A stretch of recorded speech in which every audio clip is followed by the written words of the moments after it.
I'm John Golia. And I'm Greg Fife. And we are the Flight Safety Detectives. We're just two guys who have spent most of their career with the National Transportation Safety Board investigating aircraft disasters and aviation safety issues all over the world.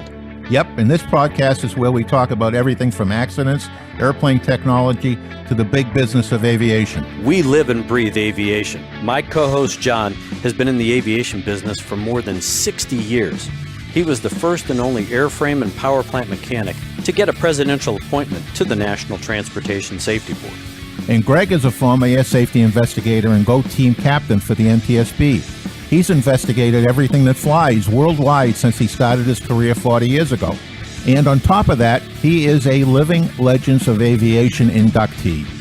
So between John and myself, we have over 100 years of aviation safety experience. It's time to buckle up because it's going to be wheels up.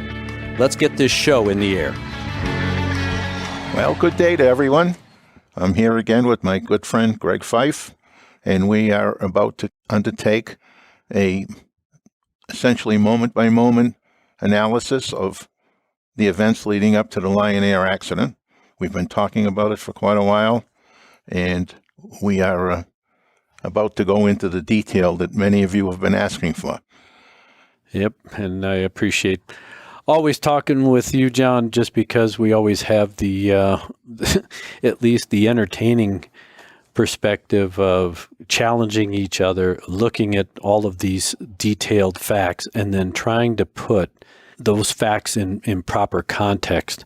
You have educated me immensely on a lot of the little nitnoid maintenance issues that sometimes I read them but don't really comprehend them. You've put them in context for me. And as we've gone through this report over the past several months, it has become more and more evident about when this whole accident sequence started, which was at the beginning of October and not the day before the accident. Yeah, it started on October 9th. They were nursing this airplane along with problems. And it's pretty well hidden in the events, but every once in a while, it does pop its head up. I'd like to take it back just to before the airplane took off on the fateful day, take it back and just touch some of the high points of the maintenance misadventures that occurred prior to this accident. And we'll take it back just a couple of days to October 26th. On October 26th, the flight crew reported problems with their airspeed and problems with their altimeter.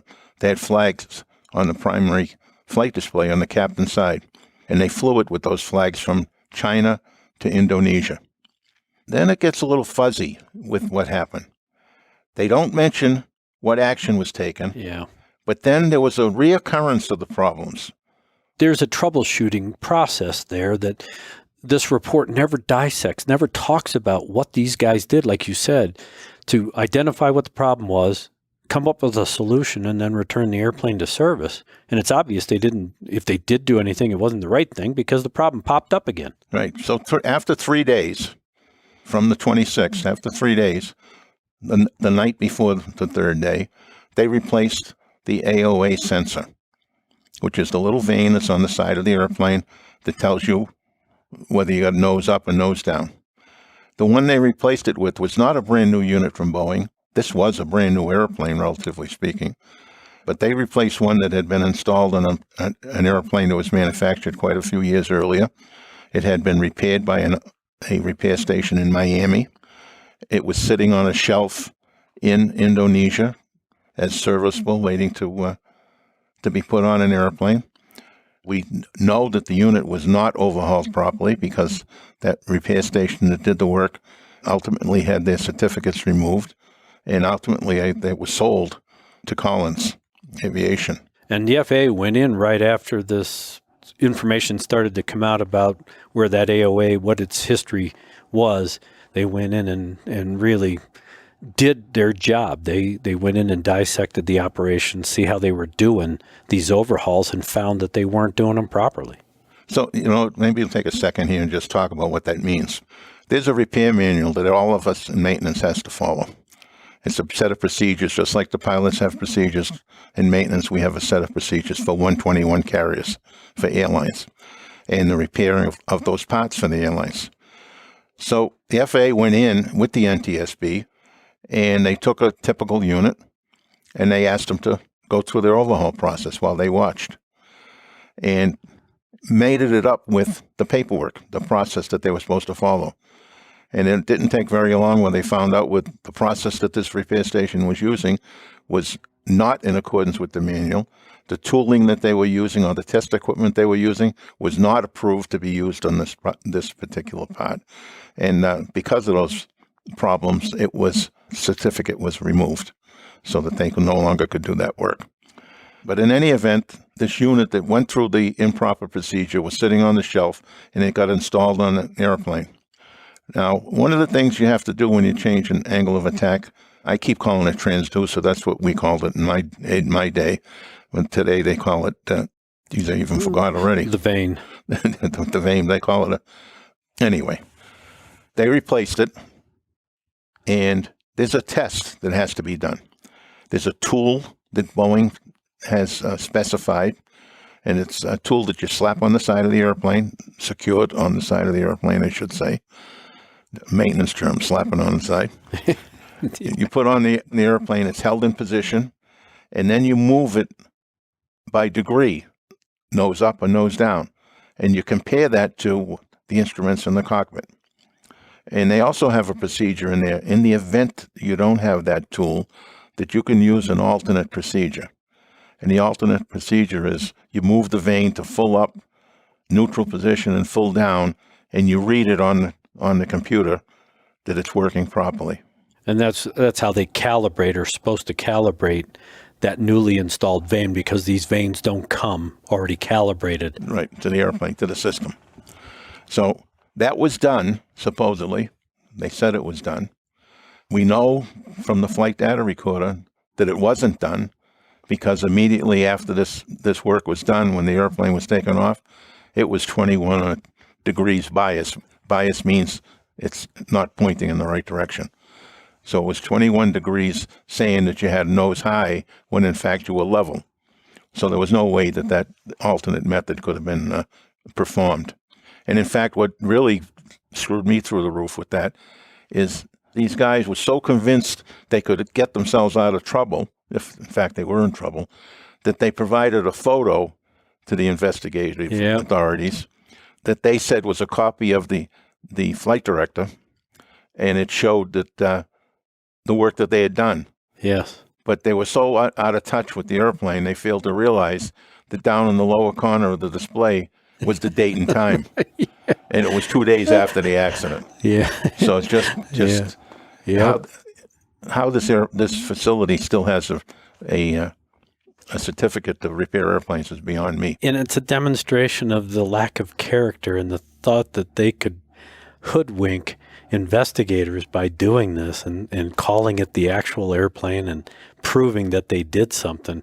If that was me, that would have really triggered me and put the red flag up to know that they didn't do it. And would have dug into their operation a lot deeper than what we see in this report. Absolutely. This is Toronto International Airport information, Delta. Toronto weather 6,000 scattered, 14,000 scattered, visibility 25 miles. Temperature 62.12. Wind is calm, Toronto altimeter 29. All right, so the airplane continued to go, and then the following morning, the airplane operated from Jakarta to Dipaki. Yeah, it's out by Bali. All right, and according to the DFDR, the flight had the same problems as the previous flight. So they didn't fix anything. Yeah, and the report doesn't identify that and then make hay of it later on. But it at least they identify that, okay, there was still a continuing problem. Right. So he's now got bad information. And since it wasn't written up, and he had the crew that flew it in with the stick shaker from Bali back with the stick shaker going off the entire flight. Yes. The stick shaker is telling you that you have an angle of attack problem. They didn't write it up. So they negated the benefit to the outgoing crew, the next crew who was going to fly this airplane, to know the history of the airplane. They verbally, and I'm assuming verbally because they said that they verbalized it, but who knows in that part of the world. But they verbalized to maintenance that the stick shaker was triggered going off. Now, that should have raised all kinds of flags with maintenance, but apparently it didn't. And then they released the airplane. It just makes no sense to me, John, that if I remember right, it was the maintenance guys who actually talked to the crew and said, hey, we can't fix the airplane here. So fly it back to Jakarta where they can do the work. And this crew accepted the airplane rather than saying, I don't care what you got to do. Give me a good airplane. Well, but they're not giving them good airplanes. They're giving them trash. This airplane was unairworthy for days before this event occurred. And it impeaches the maintenance process that they have over there grossly. And it makes you wonder, these guys had to have known that airplane wasn't airworthy in some way, shape, or form. I believe that they probably were told that the airplane had problems with the angle of attack indicator or speed, at least the speed and altitude flags, because they sort of took that in stride. Yeah. If they didn't know about the stick shaker, that's criminal on the part of the maintenance guys. But you know what? There's so much criminal action in this maintenance department. It's I just can't believe that they weren't impeached better than what they were. I mean, you have a mechanic telling the guy, well, it was raining out, we couldn't do a wiring check, and then it comes up again. Must have been rainy season over there. Another visitor comes in, he said it was raining too hard, he didn't want to do it, he was afraid of lightning. Yeah. So, in fact, what he had to do was inside the electrics hatch. So he wasn't really out where the lightning was going to bother him as long as he didn't put his metal ladder up to the airplane. Yeah. So I don't understand why that doesn't pass the smell test. Yeah. I think he was just using it as an excuse to get the airplane out of town, which appears to be what they do on a routine basis based upon the maintenance issues that I see here. Just keep it moving, keep it moving. And from what I understand, they never went back to Boeing. Like you said, this was a relatively new airplane. You got, field service reps for the manufacturer. If you got a chronic problem or a systemic problem, you pick up the phone and you go, hey, can you send one of the guys out here and help us troubleshoot this, figure out what's going on with this airplane, rather than, okay, we'll go through another vendor, we'll get a third party. I mean, that AOA vane that they eventually put on the airplane was off an NG, a 737 NG, been sitting around for a long time. They put it on there and then they don't calibrate it? I mean, no, it defies description. That's just nuts. So now you have an airplane that's returned to service, is sitting in Jakarta, and now you have the accident crew show up for an early morning departure. And in looking at the report, the Indonesians described the crew got on the airplane and they're doing their pre-takeoff, or actually their pre-brief of the situation of the airplane. But, they were talking about benign things. They were talking about, instruments that really, I think it was the automatic direction finder or the ADF that had a problem with it. It was in op. But they never talked about any of the maintenance issues that you just described. Yep, it was hidden because it wasn't in the book. But there's also another piece that's missed by everybody. Right? That airplane left 45 minutes late. Yeah. And they never once said why. Never said why. Yeah. And I mean, when in any airline, whether it's here or around the world, everybody wants to be off the gate on time. And, there's this was the first flight of the day at 5:45 in the morning. Yeah. So it wasn't late equipment coming in. It wasn't crews that wasn't positioned waiting for them to come in. Yeah. So originating delays in the U.S., maintenance departments and loading crews have a lot to answer for originating delays. Airlines hate them. Right. Nav and exterior lights. Servo control. Right. Engine start panel. Crank it aboard. Fire handle. And then the Indonesians, they put together in their report a history of flight. And after the crew finished all of their briefing duties, got the airplane all buttoned up, pushed off the gate, and started taxiing. Of course, they were doing the appropriate checklist according to the summary. And one thing we should mention here is that unlike here in the United States, where the National Transportation Safety Board will do a verbatim, 99.8% of the time, a verbatim transcript of everything that's on the cockpit voice recorder, They do occasionally, the NTSB does occasionally summarize whether, there may be some, quote, non-pertinent information or discussion. If the crew is talking about their family, has nothing to do with the flight and had no bearing on the accident, then the board will characterize it in a generic or general type term. But the Indonesians don't produce a verbatim transcript, so they don't identify each and every single word. They put a synoptic in here based on time hacks of what the crew may have said or use phraseology or actual specific words, and then they talk about what was recorded on the flight data recorder during that same period of time. So it's more of a summary than the actual verbatim transcript of, the exact words and that kind of thing. And the other thing that you can never get out of whether it's a summary or even the transcript of a CVR is there's no emotional inflection. So you don't know if these guys are screaming at each other, yelling at each other, talking in a normal voice, whispering and things like that. You can't hear the sense of urgency and that kind of stuff. But you can infer from the words that were used in the Indonesian report what was going on, basically the decorum that was occurring in the cockpit. And there's an interesting fact, John, that was buried further in the report, and that is that the first officer told the captain, hey, this isn't my regular schedule. He had actually gotten called out at 4 o'clock in the morning to show up for this flight. They don't really get into his 72-hour history for fatigue and that kind of stuff. And then when the first officer is in the cockpit, the captain tells him he's sick and he's hacking, he's coughing. They recorded it in a summary further in the report that the captain was coughing 15 times and that kind of stuff.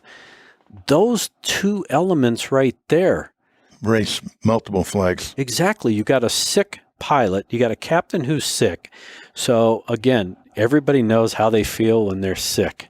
You're coughing, you just don't feel good, you're not really plugged in, you're thinking about how bad you feel. And then you get a first officer who may be in a fatigue state, so he may not be all there as well. He's plugged in, trying to get up to speed, a little tired and, quote, not his regular schedule. So he's out of his rhythm, if you will.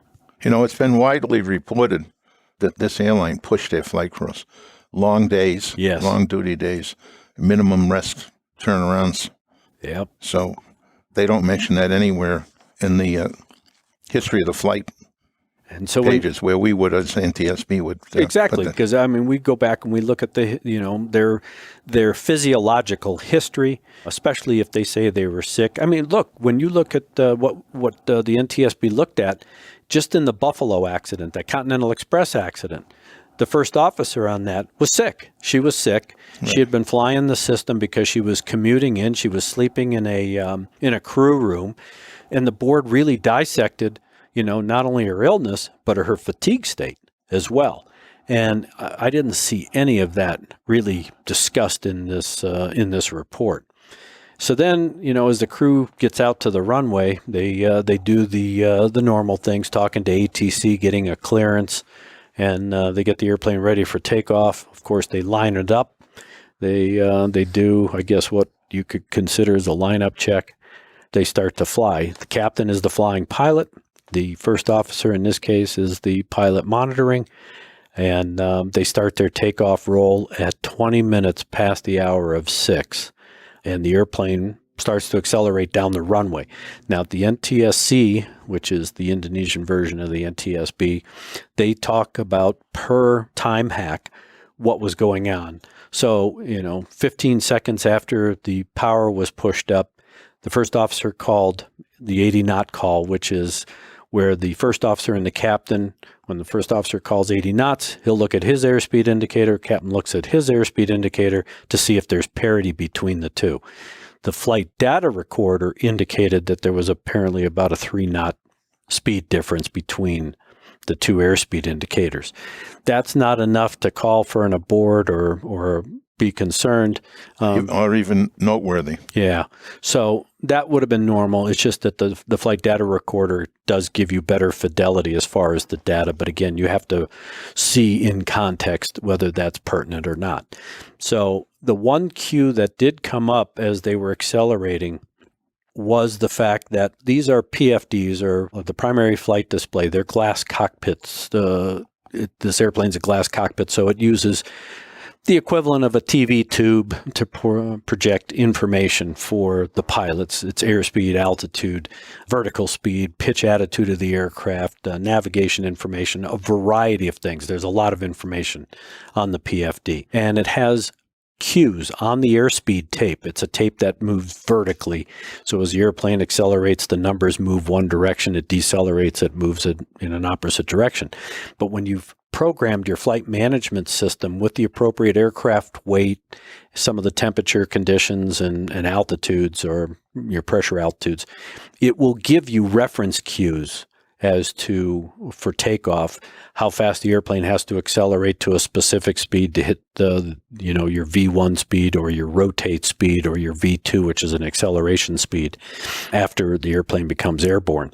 And in this particular instance, as the captain's airspeed indicator, his vertical or his airspeed tape was coming into play, the Indonesians identified that there are certain warnings on that airspeed tape called barber pole. They're checkered. They could be yellow, they could be red, but they basically are a visual cue to the pilot that you're getting into either a warning area or an alert area. And in this case, they were saying that the low speed barber pole, which is the cue for the pilots to see on the airspeed indicator that if the airplane is in a certain attitude, the airplane is too slow. That particular barber pole showed up over the top of one of the cues, and then the overspeed, which again is another warning cue on the airspeed tape to indicate that the airplane is going too fast. That particular barber pole showed up right over the top of the rotation marker, the speed cue for the pilot to rotate.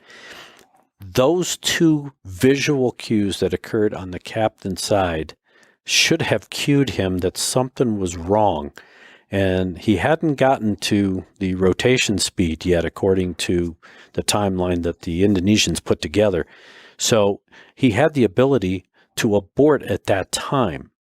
And that should have been a cue for him to know that something's not right here, because those same indications weren't showing up on the first officer's airspeed tape. Nonetheless, about 20 plus seconds after the takeoff started, that is, the takeoff roll started, the first officer was monitoring. The captain initiated the rotation of the airplane, that is, to cause the airplane to lift off. Immediately, as soon as the airplane became airborne, briefly, the airplane became airborne, the stick shaker, which is the stall indication for the pilot, it's basically a vibrator that's in the control column. That is the primary cue that the airplane is approaching or getting into an aerodynamic stall.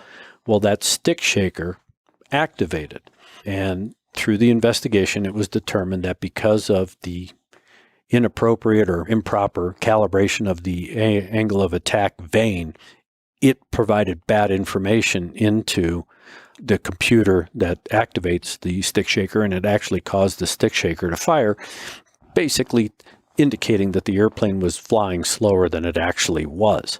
And that's because I'm asking this question. Yeah. And that's because the speed of the airplane was too slow to support that kind of nose-up attitude? Well, you bring up a good question there. We're not really sure, and the Indonesians don't talk about it, but they do put a factoid in the report 34 pages later, 35 pages later.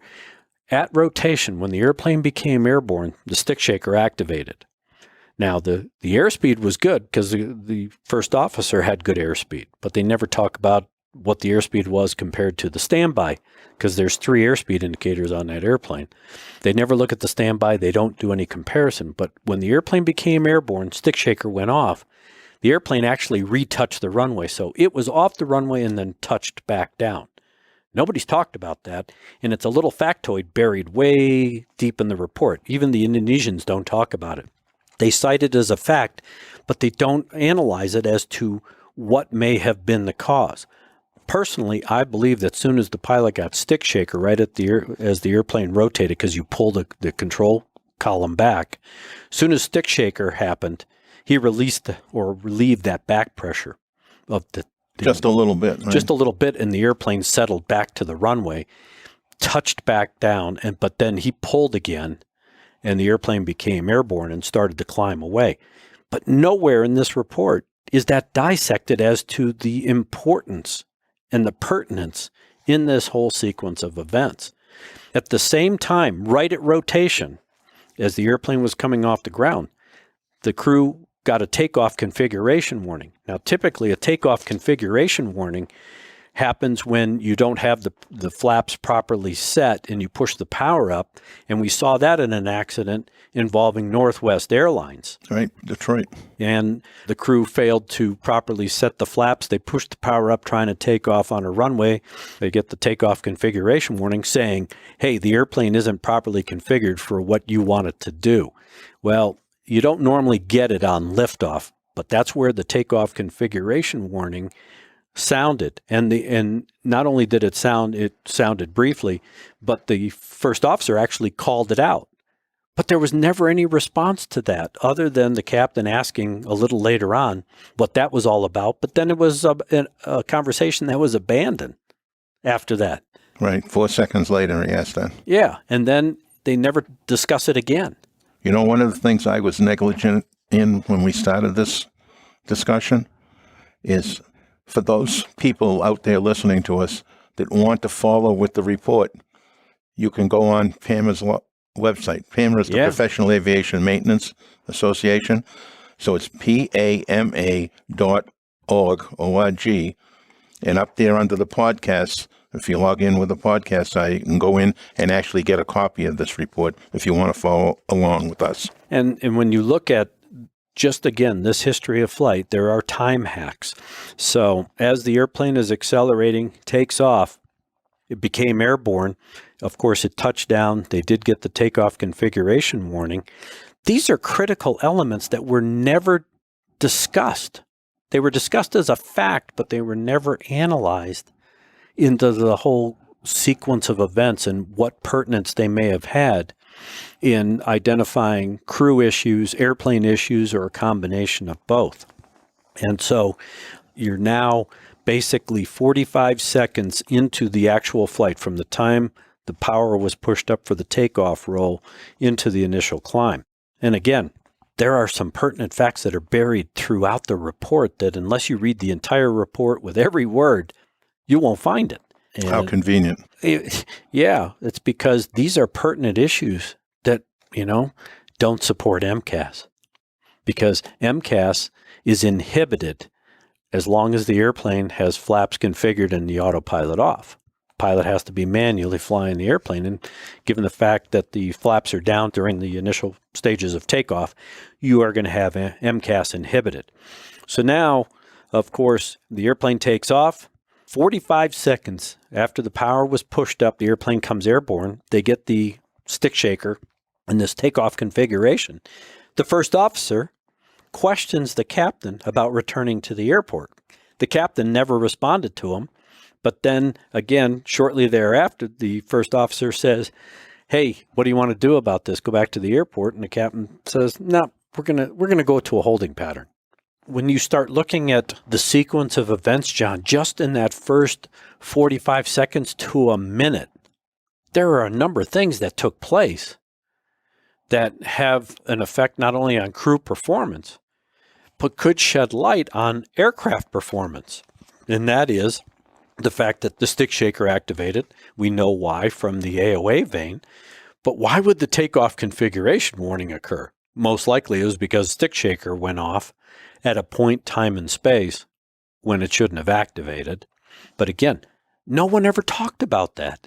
In the official investigative report, no one's talked about it and tried to remedy or at least come up with a solution for why that happened. Yeah, and don't forget the auto brake disarm light came on too. Yeah. Which is the wrong point in the flight for that to come on. So something else was going on. And so from a maintenance standpoint, you got a sick airplane. And as a crew, you start to see things that are not normal during that phase of flight. I mean, the thinking there is we're going to keep going. Now, there is a commitment to fly because they got to a speed where they should fly. But you fly to return to the airport. You don't fly to fly away from the airport and presumably go on to destination. Well, it's funny you're raising that going to destination.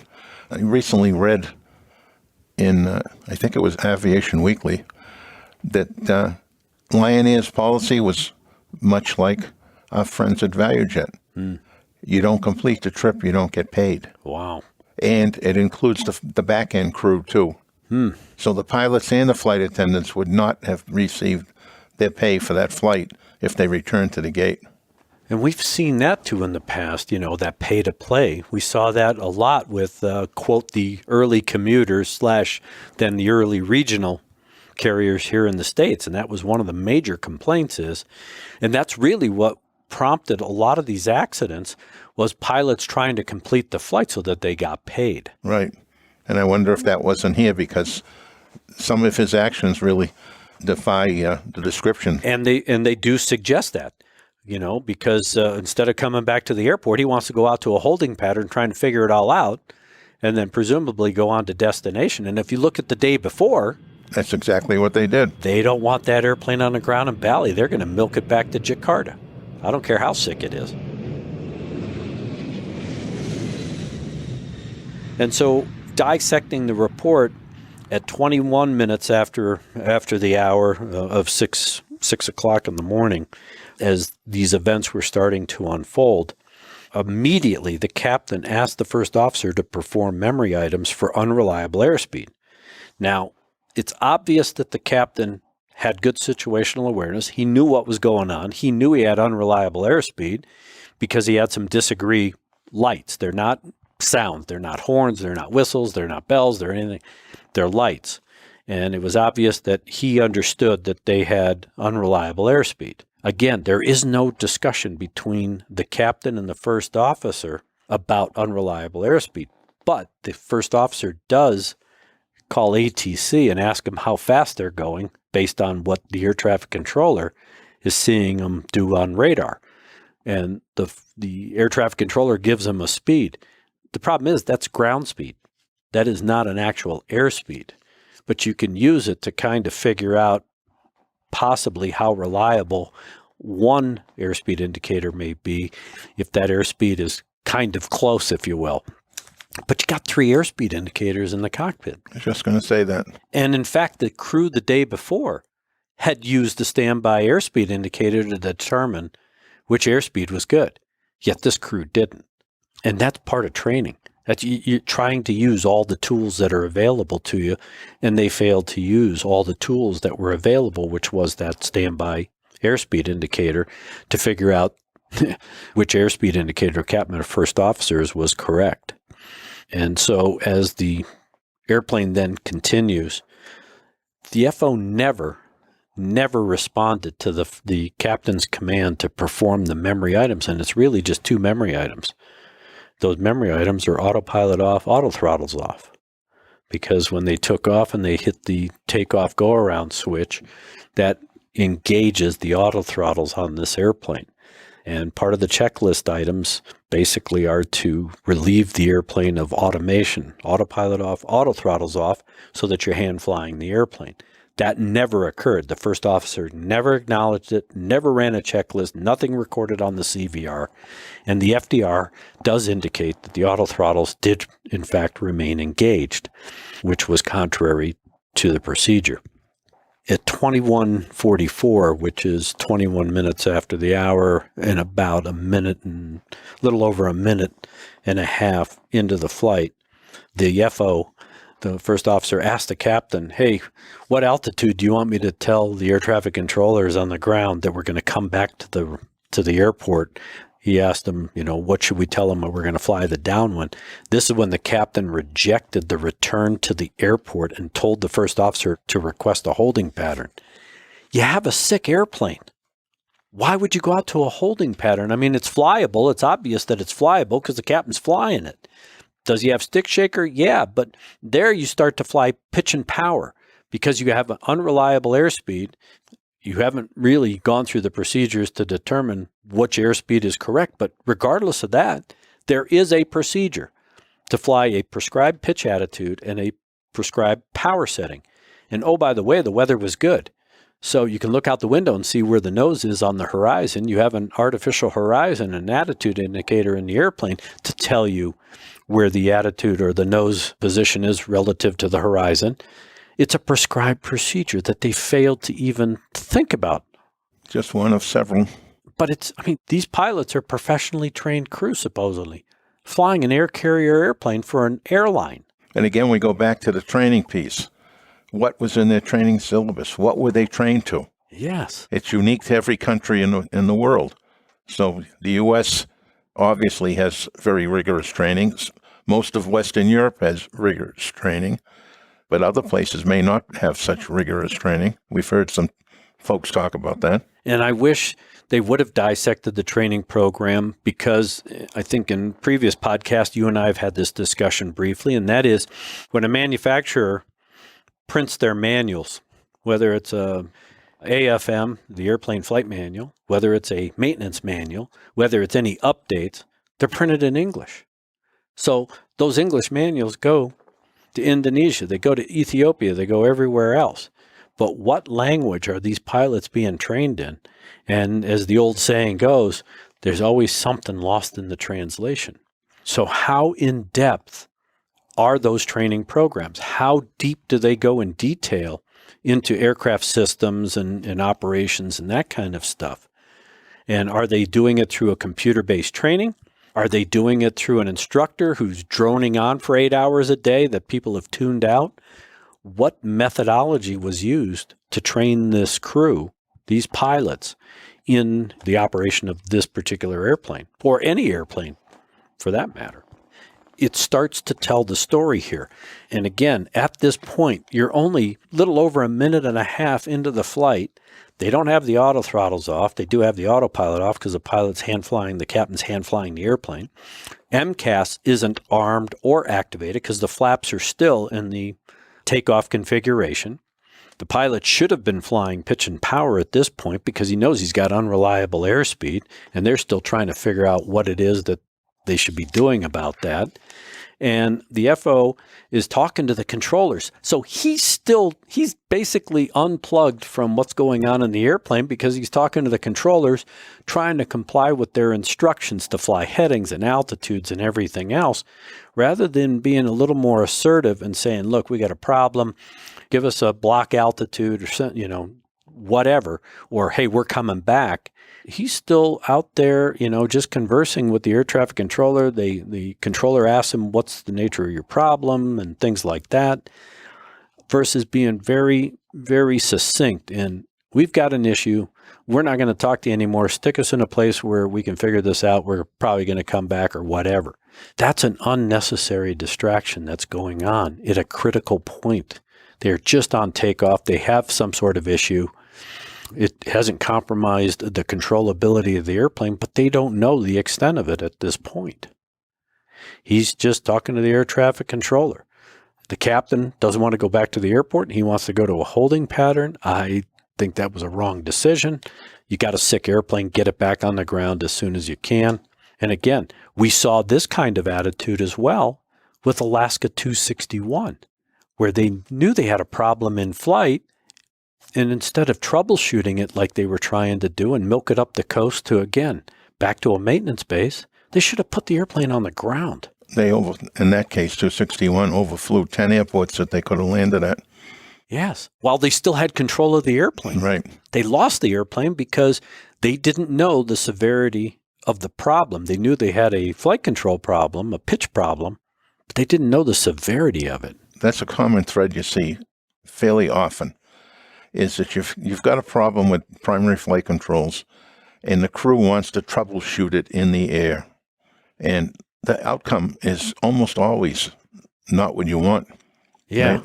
Right? Here's a case where they got an airplane that's flying good. You can on 261, Alaska Airlines MD-80, you can fly with a trim stuck in a position.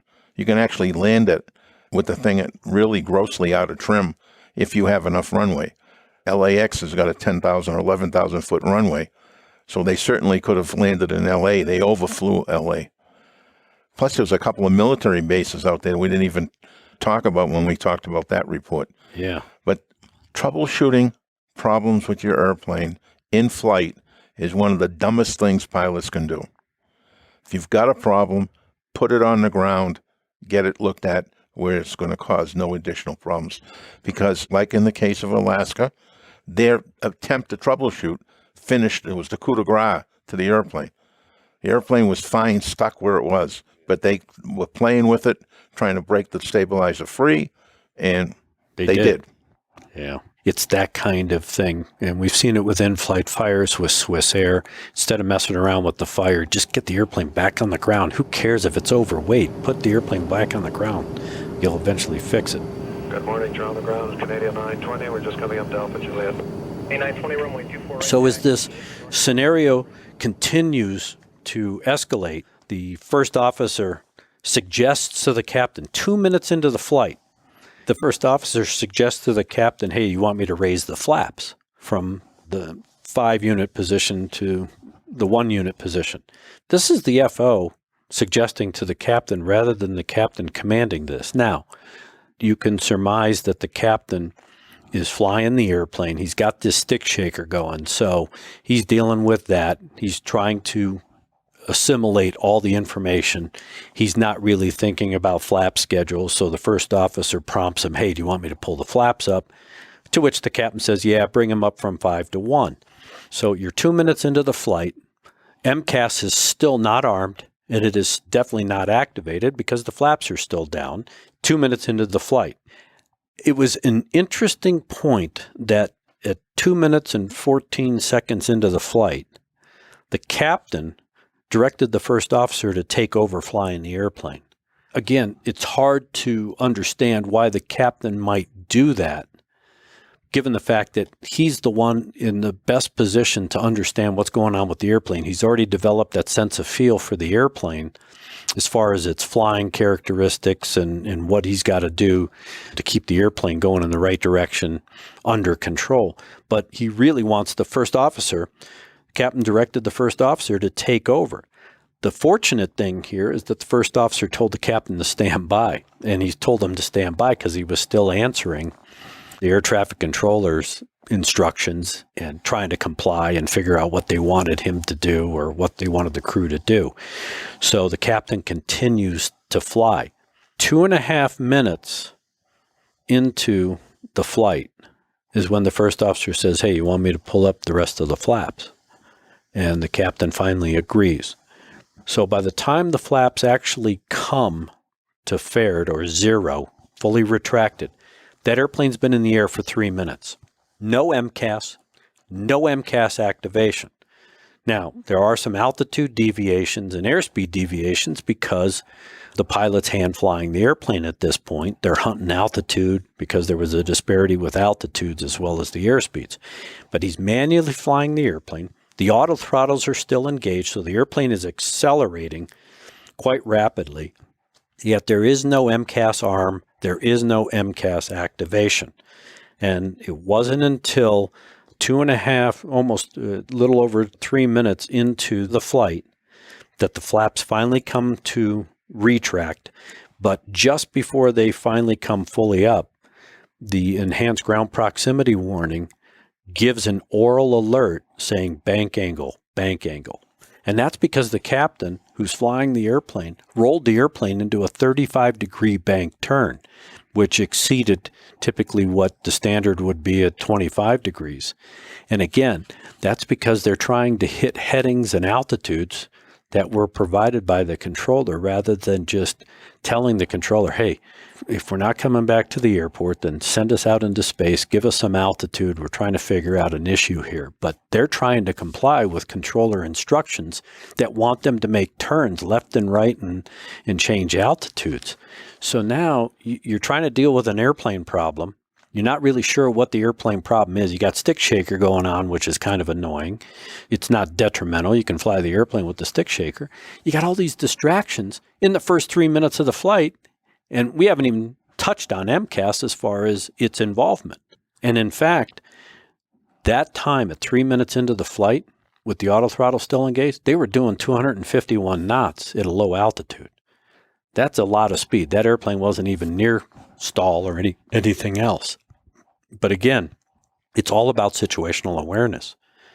And the first 3 minutes of flight is a demonstration that there was some situational awareness on the part of the captain. He was able to control the airplane. The airplane kept climbing, but they didn't really have good crew resource management. They weren't really conversing and communicating as they should about the situation and that kind of thing. But the most disturbing thing, John, is the captain asked the first officer early in the flight, right after takeoff, run the memory items. And the first officer basically ignored him and never did anything. Yeah, we're almost 3 minutes in and he's not addressed that at all. No. And the question is, okay, so the captain asked him, why did he wait so long? Because he does ask him later on, but why did he wait so long? And if these are memory items, the captain should know what they are, and he should have at least done them. And it's very simple. He knows the autopilot's off because he didn't turn it on, but he knows where the auto throttles are. All you do is just put your hand on the throttles and click the button. So again, none of this is really dissected in the grand scheme of what was going on in this sequence of events. These are all important bullet items, essentially. There's no reference to them anywhere that they took them into consideration of what happened. No, they didn't. And again, the airplane was flying. It was fully under control. The captain had the airplane fully under control. Even though it was zooming because they had the auto throttles engaged, it was climbing. It was maintaining altitude. The captain had full control of the airplane. He's the one that was making the inputs. He was trimming the airplane. And in fact, the stab trim, the stabilizer trim, the only reason it changed from the original takeoff setting was because the captain had made some trim inputs. But soon as MCAS became armed, it activated. That is as it was designed. Why? Because it was being fed bad information, but the MCAS can't discern it. It thinks that, based on the bad AOA probe out there or the vane out there, it indicates, okay, you've got a stall condition, and it started to roll trim. And it rolled the nose down trim for 10 seconds. The key here, John, is that even though it rolled it for 10 seconds, the nose started to pitch down, the captain recognized it and actually pickled the trim or activated the trim against all of that was being rolled in by MCAS. So in effect, he negated what was put in and in fact told the first officer right after that, put the flaps to 1. As soon as the flaps went down, because that's flaps and slats, as soon as he deployed the flaps to 1, MCAS is inhibited again. So he had some good situational awareness. He didn't know that it was MCAS doing it. He just knew that he had an uncommanded nose down trim input. But apparently he had some awareness that, hey, when the flaps were down, hey, the trim wasn't moving. As soon as I put the flaps up, it started to move. So, hey, Joe, put the flaps back down. And he did. And it inhibited MCAS. So you got no MCAS again because the flaps are deployed. And then all of the trim inputs that the captain was making were because he was flying the airplane. Now, the flaps being down is going to change the pitch attitude of the airplane. So aerodynamically and with the increasing speed, you're going to have to retrim. That wasn't MCAS driven. That was pilot driven. He was adjusting the pitch attitude and the stick force with the trim intentionally. And that's the way he was flying the airplane. Then at one point, he kind of lost some sort of situational awareness because the airplane got into a descent of better than 3,500 feet per minute, but he only lost 600 feet, realized what was going on, was able to recover the pitch and use the pitch trim to control that. When they got the flaps down, when the flaps actually hit 1 degree down, the stick shaker actually stopped momentarily.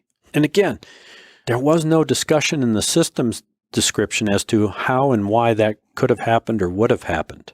But it wasn't MCAS. It was because the flaps, aerodynamically, the AOA probe, the combination thereof, the stick shaker stopped momentarily. And then again, now you're coming into about little over 3 minutes.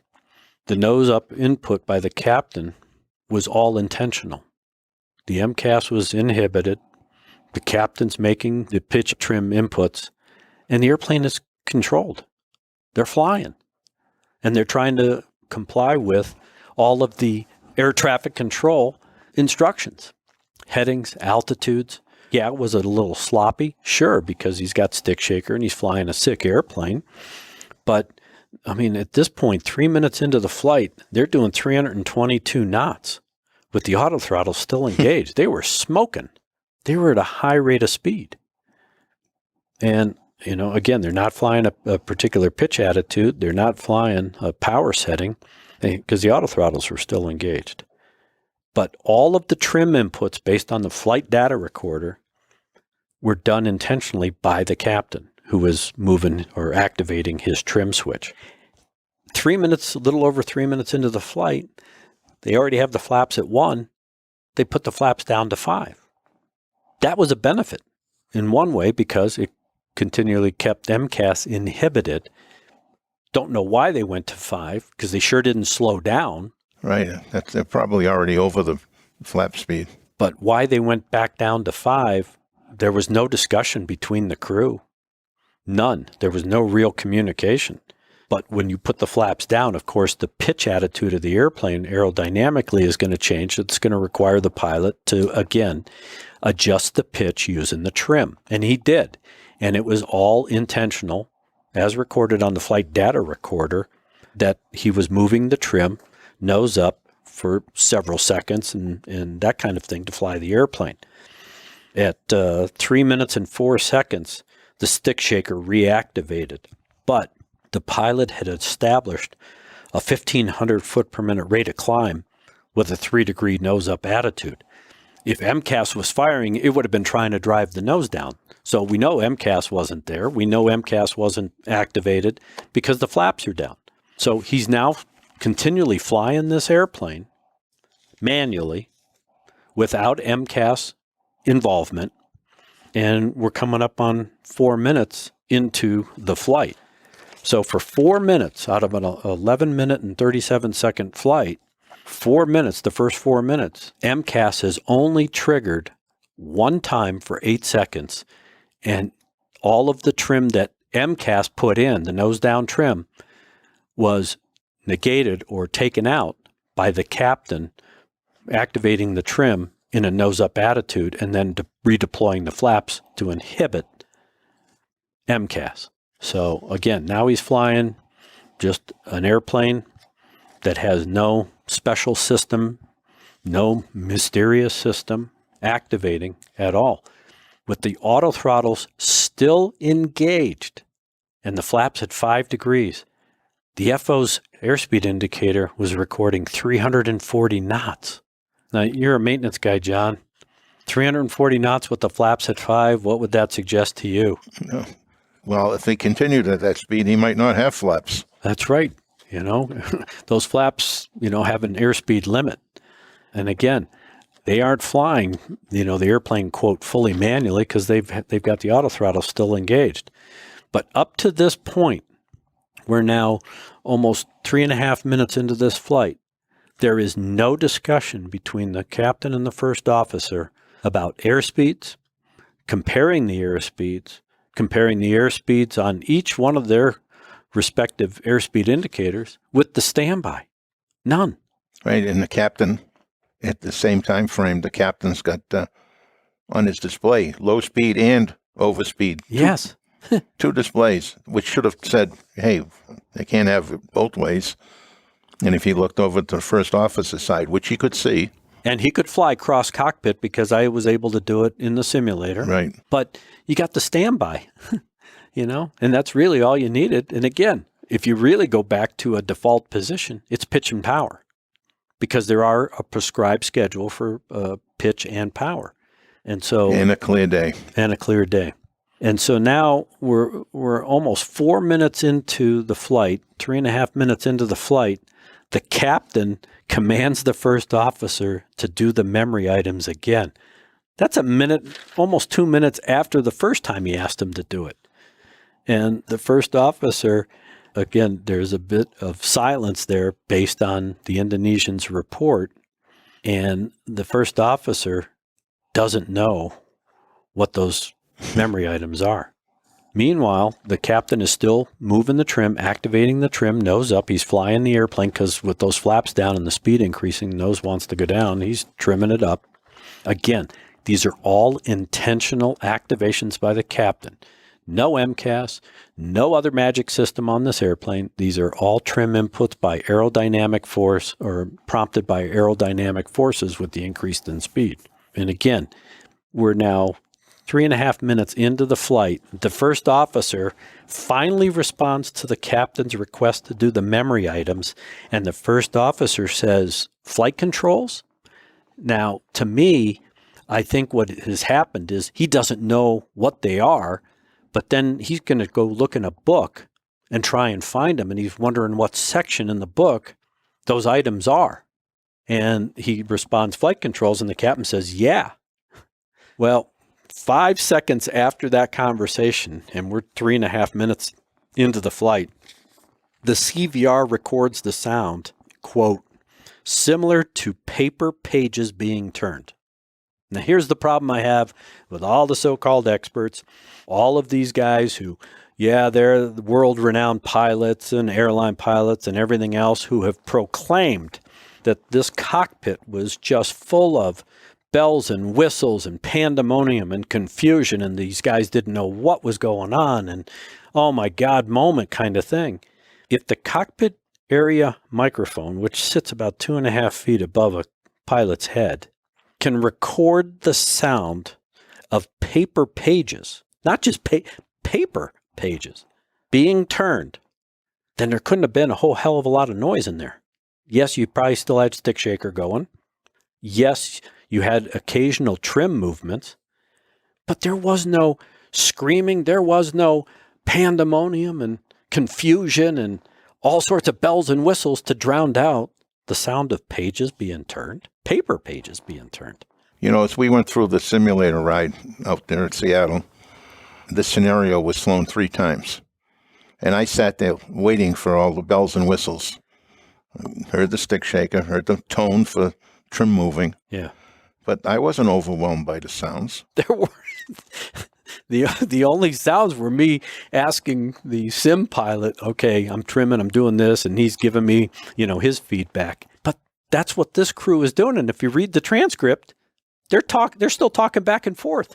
I mean, it's not like, oh my God, I can't find this. I can't hear you. I don't understand you. It's, dude, I don't know where to find this. What section of the book should I be looking in? And while that is taking place, John, for the next minute, the captain is continually activating the trim. So now we're better than 4 minutes, close to 5 minutes into this flight, closer to 5.5 minutes into this flight. No MCAS. Why? Because the flaps are still down. So it's inhibited. So they're not armed. They definitely aren't activated. And all the trim movement is being done by the captain, and the airplane is under control. It's flying. They're up at around 5,000 feet. Now they're smoking along because the auto throttles are on, and they're almost 400 knots. But this airplane now for almost half the flight, little better than half the flight time, is still under control by the captain. And every time he needs to make a trim movement, he just activates the trim. The airplane's under control. They haven't lost control. They aren't trying to troubleshoot control of the airplane. And so, again, all of a sudden now, you have a scenario where the first officer finally tells the captain, hey, I can't locate the unreliable airspeed section in the manual.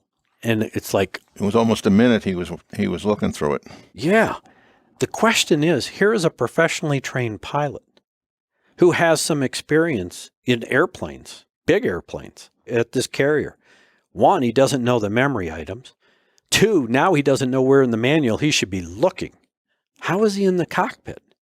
And when we look at his training record, which is later in this report and hopefully in this podcast or another podcast, everything that happened in training with this guy is mirrored in the cockpit in this accident scenario. And this is a telling sign.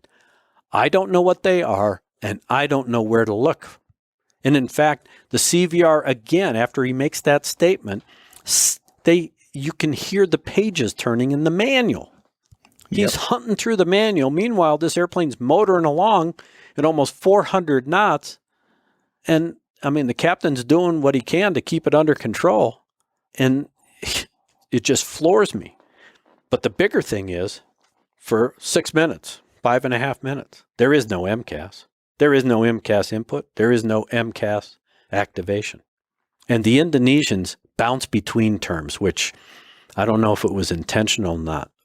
The first time the nose down trim activated, they call it automatic nose down trim, i.e. MCAS, because the conditions or the configuration of the airplane were such that it would trigger MCAS.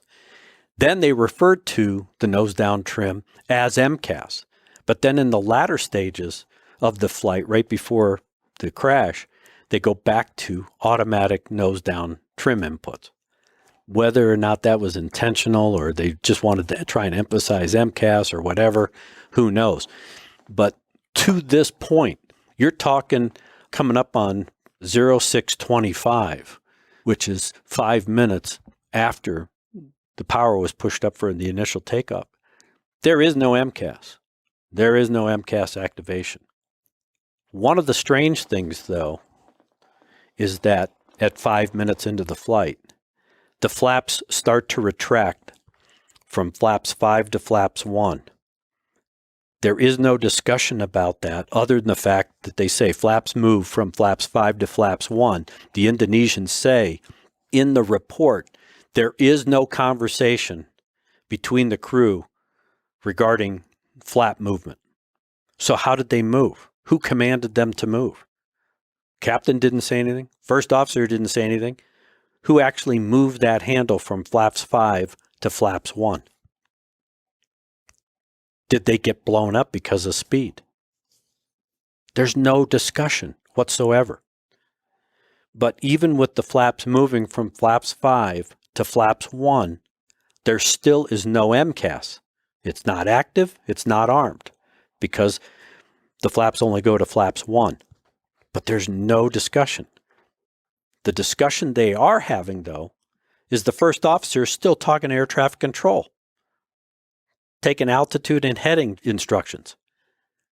That's a huge distraction because he's not plugged in.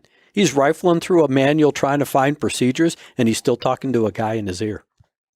And if there was all this pandemonium and confusion, how is it that he was able to carry on that conversation with the air traffic controller trying to comply with their instructions? And it's obvious that the communication between him and the captain wasn't because of, pandemonium and confusion. It was because this guy really didn't have a basis of understanding of what he should be doing and where he should be looking to help remedy this situation. But we're 6 minutes, coming up on 7 minutes into this flight. There is no MCAS because the flaps are still in a down position. And again, the first officer comes back to the captain and tells him, I still can't find unreliable airspeed in the manual. Dude, really? I mean, they've got to be in the abnormal procedures. You got the book out. You're a professional pilot. You've gone through training. How is it that you don't know the memory items, but how is it that you can't find them in a manual? Look in the index. And I think that gets back to our conversations that we've had.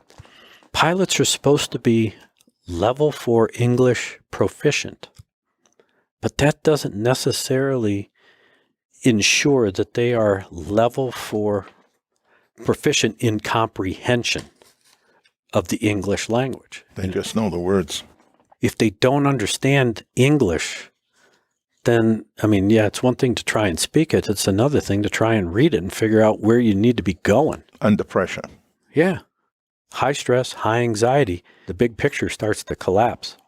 Then 5.5, 6 minutes into the flight, all of a sudden now the flaps, when they moved from 5 to 1 and there was no discussion, now they moved from flaps 1 to fully retracted. Again, no discussion, no command by either pilot. It's just the fact that these flaps moved back up into the retracted position for unknown reasons and by an unknown authority or, command. I mean, how did they get there? Never talked about by the Indonesians, other than the fact that it was a fact that they happened. So now you've had 6 minutes in a 6-minute flight activated MCAS for a total of 10 seconds. That's it. So in the first 6 minutes of flight, MCAS is only activated for a total time of 10 seconds, which the captain was able to negate by a nose-up trim input that interrupted MCAS and took out what was rolled in. All of these people who became an authority, all this activity, and the MCAS was driving this airplane, and that's all they kept trying to do is stop the MCAS, stop the MCAS. The nose kept going over at the ground and all this stuff. It never happened. And that's not me saying it. That's not you saying it. That's the Indonesians saying it. Right. And it's just, up to that point, 6 minutes, this airplane is fully under control. Albeit a little different, it's fully under control. The first officer finally finds the section for the unreliable airspeed and starts reading the procedure. And now that the flaps are fully up, of course, MCAS is armed and then activates. But for the next 5 minutes, the captain, every time MCAS would put in an input, and it was varied. It wasn't a continuous 9 seconds or 10 seconds. MCAS would start to roll the trim nose down, maybe 3 seconds or 4 seconds or 5 seconds. The captain interrupted it. So apparently he was cued that when the nose down trim started rolling in, because of course the trim wheel's moving, he would pickle against it. He would stop it. As soon as he interrupted it, of course that resets MCAS, but he would put in enough nose up trim to mitigate or negate what the MCAS had rolled in. And he did that successfully for well over 5 minutes. He did. MCAS activated for 6 seconds, and he counted it with 7 seconds. Exactly. So he's taken out what MCAS was putting in. Right. That's why he was able to hold altitude pretty good.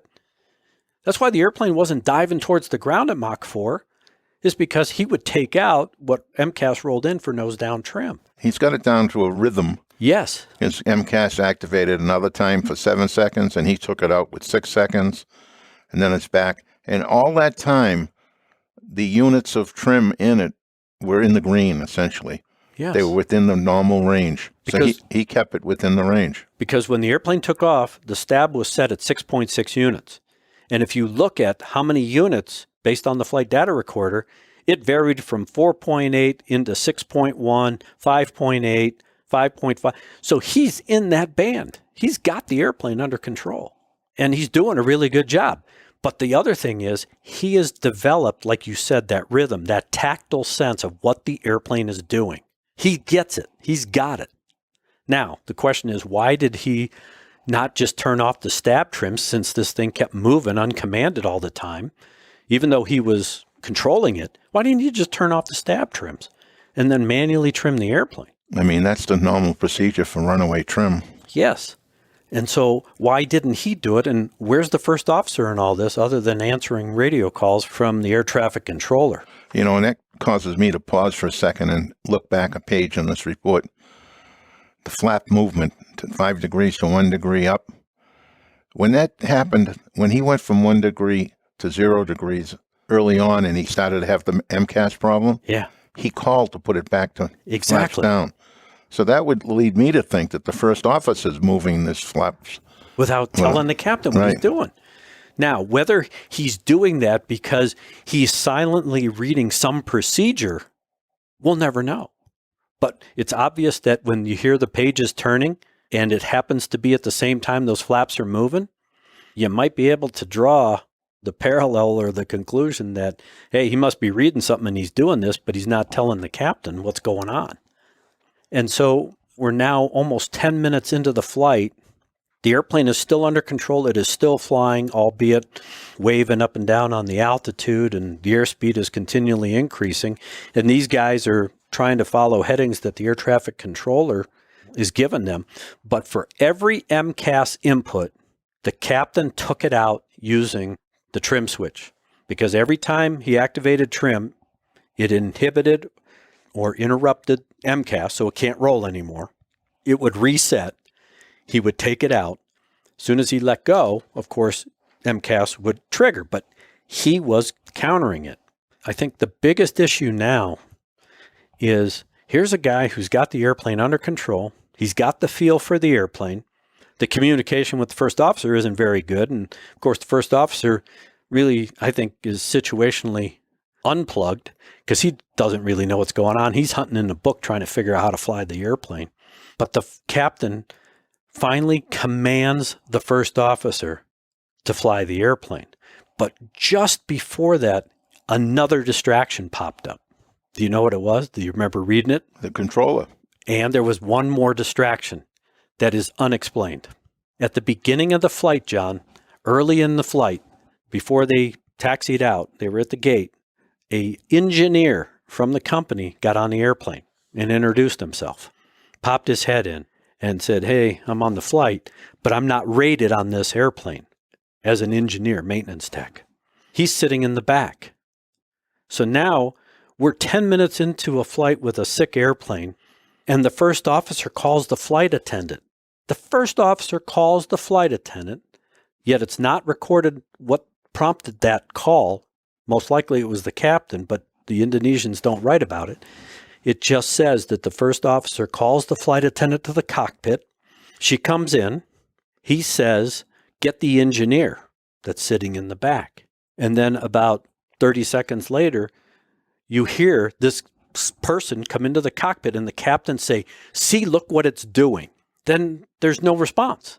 This guy's not rated on the airplane. He doesn't know what's going on. He's just standing there. They just created another distraction. Now they got two people in the cockpit that have no business being there, especially in a critical phase of flight under a critical circumstance. All this self-induced distraction. And again, no one talks about it in this report. They mention it, all these distractions, but these are critical elements, and especially when you're trying to fly the airplane because you don't know what's going on. Right. As you're talking, I'm looking at how many times that he kept bringing it back into the green range. Exactly. There was like 10 times. Yep. Over and over and over. And the captain's got it. He's got the airplane under control. And then he brings this engineer up and says, see what it's doing? Yeah, what's it doing? And then that all goes away. And then the captain tells the first officer, fly the airplane. Get on the controls. Well, it's the big difference. The captain's time on the pickle switch, on the switches on his control column to go to nose up varies from the minimum is 4. I saw 1 4 second. Mm-hmm. Most of them are 5, 6, and 9, up to 9. So the captain is calling nose up to 9 seconds, and he's keeping the trim around 5.5 units. Yes. Yes. So the airplane is under control. It's relatively maintaining altitude. It's not screaming to the ground at Mach 4. And the captain's doing a really good job. I just don't understand why he never turned off the stab trim, because this trim keeps moving on its own. Right. He didn't. Regardless of whether it's a fault with the system itself or, quote, MCAS, it doesn't matter. The fact that it's just moving uncommanded should have prompted him to take some action to stop it. I wonder what his training was for runaway trim. Exactly. And again, that's not discussed in this report. So with all that being said, you are now basically 10 minutes into this flight. The airplane is still flying, albeit MCAS is activating occasionally, and the captain's doing his job to keep the airplane under control and negate it. And despite the fact that there's all these distractions, which the Indonesians do describe in a generic sense, yeah, they had all these distractions. The distractions were not bells and whistles in the cockpit. The distractions were air traffic control and somebody, the flight attendant and an engineer coming to the cockpit. It was not warnings and alerts and all this pandemonium and noise that supposedly everybody thinks happened in that cockpit. And so now, 10 minutes into this flight, the captain tells the first officer, you fly the airplane. Actually, it's 10 minutes and 48 seconds or 47 seconds. Yeah. It's almost 11 minutes. But when he turns control of the airplane over to the first officer, what doesn't he do? He doesn't give him a turnover. He doesn't tell him what's working. Right. He just says, you got the airplane, and he goes off and starts doing other things. Yeah, he assumed because he's sitting next to him and he'd seen what he was doing. But while he was sitting next to him, he was on the radio. He was in the flipping pages trying to find what he should have known in his head. Yeah. Calling the flight attendant.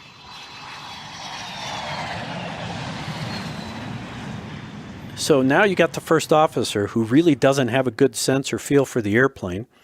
It's smoking along at almost 400 knots.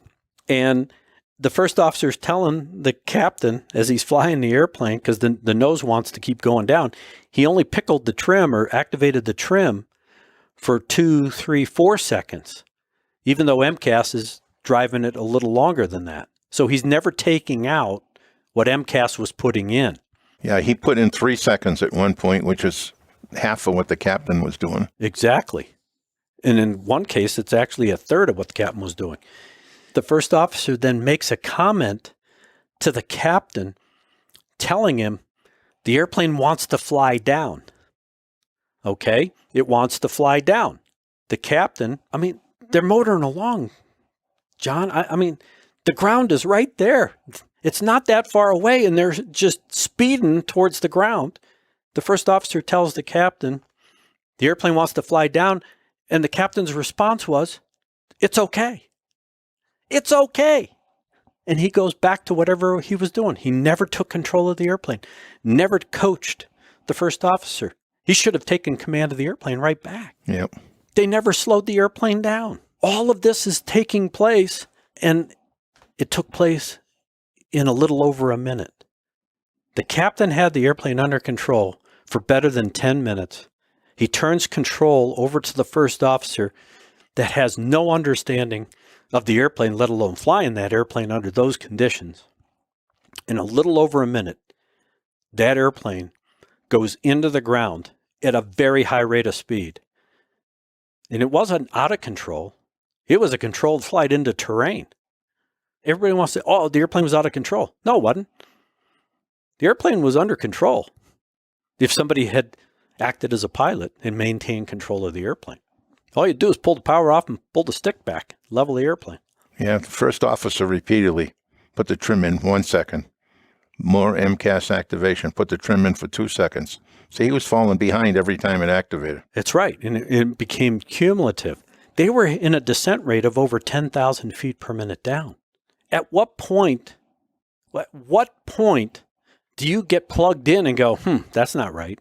The only, quote, sounds, according to the Indonesians, the only sounds, besides the pilots that were talking to each other at some point, stick shaker, trim movement, and the last sound right before impact, the clacker for overspeed.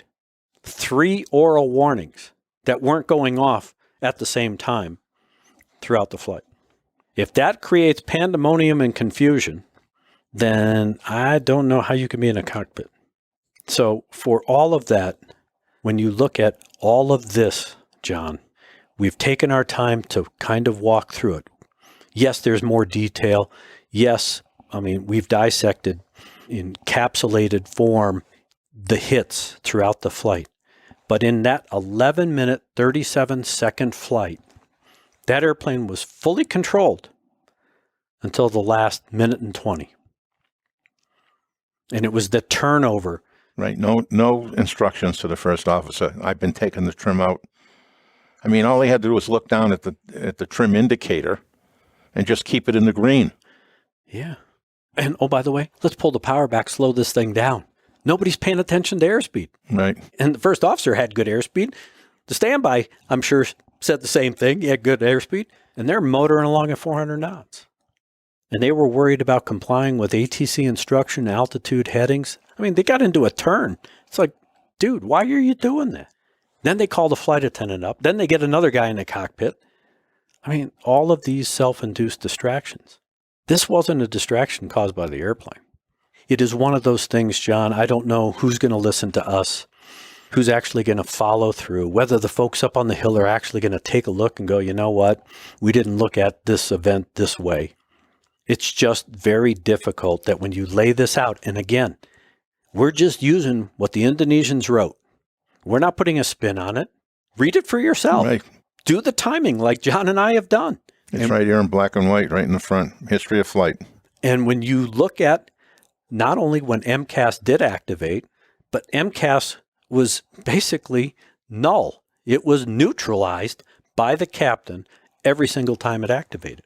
And it wasn't until the first officer got on the controls without any kind of knowledge, tactile knowledge or mental knowledge, other than what he observed the captain possibly doing. That's what caused the airplane to go into the ground. And the captain never got on the controls. You see the airplane going to the ground at Mach 4. Why would you just sit there and let it happen? Where's that command authority? Where's that captain stuff? As Goose told Maverick, do some of that pilot stuff, Mav.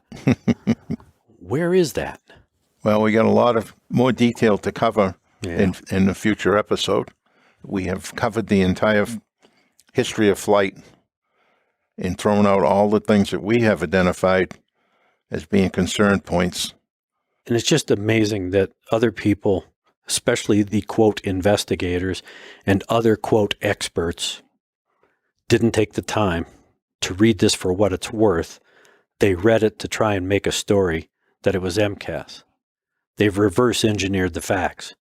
And that's the problem I have. That's the problem you have. That's the problem we have. Because this tells the story when it's read in context properly. In a future episode, which will probably be the very next one, we're going to go over some of the facts around the airplane.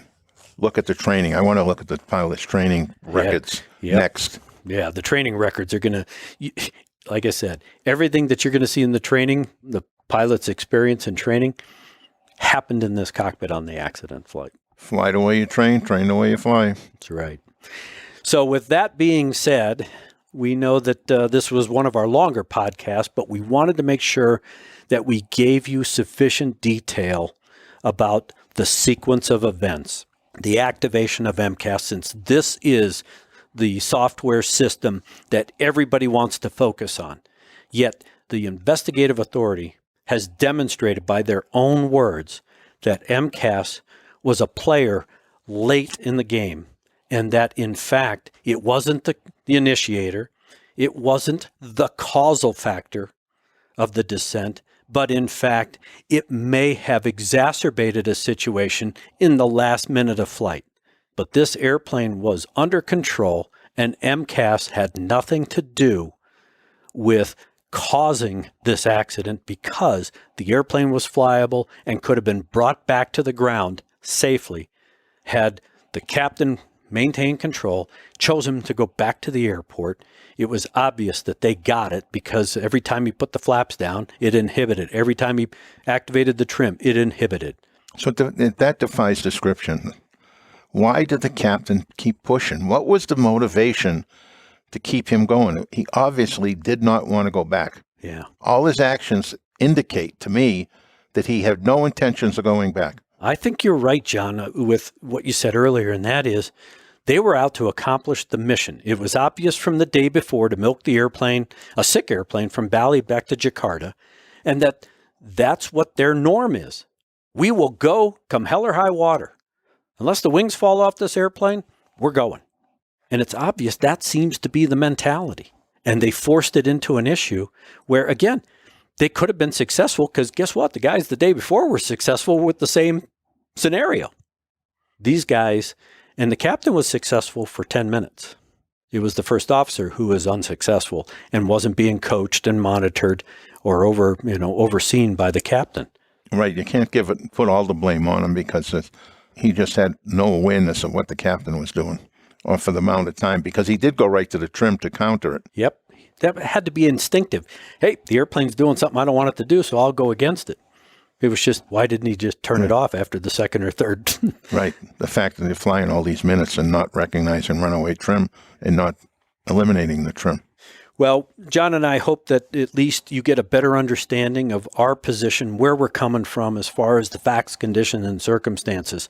We wanted to make sure that we dissected this sufficiently enough and tried to put it in some plain language to give you a better picture of the sequence of events, because there's been just so much misinformation in the mainstream media and by a lot of talking heads that really haven't taken the time to dissect it and look at the facts, the conditions, and the circumstances. And John and I will continue to do this with not only the Lion Air report, but I'm sure that we're going to have this same kind of discussion several months from now when the Ethiopians finally publish their version of the accident report involving the 737 MAX.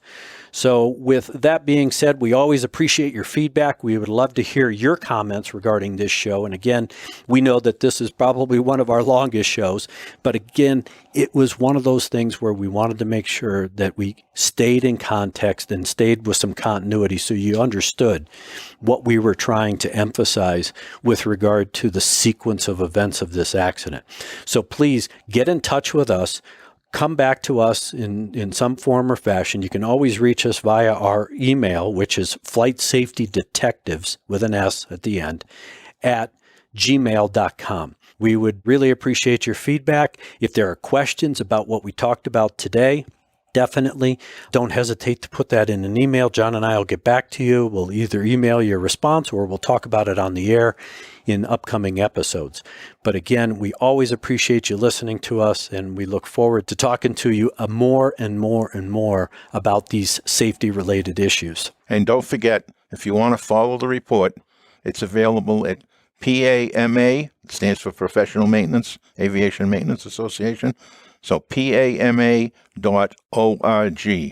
On the top right-hand side where it says podcasts, and go into the podcast, and the entire report is there to be downloaded.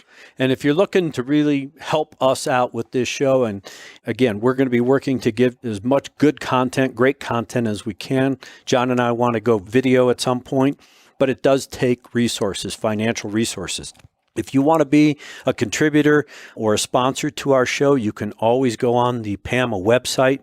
We are working with PAMA to put together sponsorships for the show because it does cost money to produce this show. And we look forward to having a number of sponsors because they like what we're doing. They like the message we're trying to get out. We're trying to promote aviation safety in a black and white way, no color.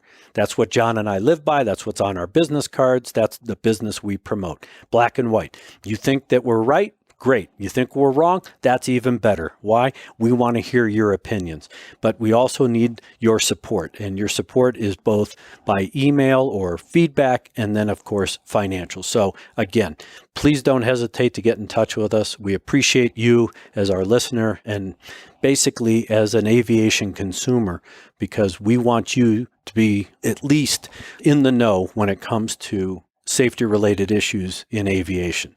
So with that being said, on behalf of my good friend and colleague, John Golia, I'm Greg Feith.